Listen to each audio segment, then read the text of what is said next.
हरेक दिन उस्तै हुँदैन। हिजो कुन परिस्थितिमा आन्दोलन भएको थियो, हिजो कुन विषयलाई लिएर आन्दोलन भएको थियो र आज के भएको हो।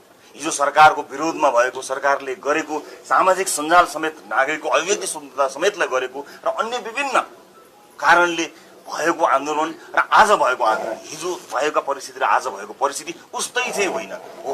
जहाँसम्म नागरिकको ज्यान गएको कुरा छ, यो अत्यन्त गम्भीर विषय हो। यो विषयमा सुरक्षा निकायले पक्कै पनि जिम्मेवार हुनुपर्छ र घटना के भएको हो त्यसको सत्य तथ्य बाहिर आउनको लागि समय लाग्छ। अहिले कन्स्पिरेसी विभिन्न कुराहरू चलेका छन्, अफवाहहरू पनि आउँछन् यो बेलामा। ती अफवाहहरूको पछि नलागिकन हामीले के गरिदिनु पर्छ भन्ने लाग्दछ भने जिम्मेवार प्रशासनलाई जिम्मेवारीपूर्वक आफ्नो निष्पक्षतापूर्वक छानबिन गर्ने यो चरणमा हामी छौँ। त्यसले ल्याएको निष्कर्षमा अनि फेरि प्रश्नहरू भयो भने हामी गर्छौँ। त्यस कारणले कोही दोषी रहेछन् भनिएका जस्ता भ्रम छरिए जस्ता अथवा अफवाहहरू छन्, ती सत्य छन् कि छैनन्, यो त एउटा ठाउँमा गएर यसलाई अध्ययन गरिसकेपछि, यसको अनुसन्धान भइसकेपछि त्यसले सार्वजनिक गर्ने रिपोर्टहरूमा हामी बोल्न सक्छौँ होला।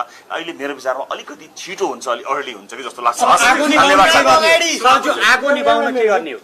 सद्भाव कायम राख्ने, सबैजनाले जिम्मेवार भएर अभिव्यक्ति दिने, संसारकर्मी साथीहरूले भूमिका निभाइरहनु भएको छ। अझ बढी तपाईँहरूको भूमिका अपेक्षा गरिएको छ। हामी राजनीतिक दलका रूपमा, राजनीतिक नेताका रूपमा सद्भाव कायम गर्नको निम्ति तन मन धन आफ्नो सम्पूर्ण राखेर हामीले काम गर्ने।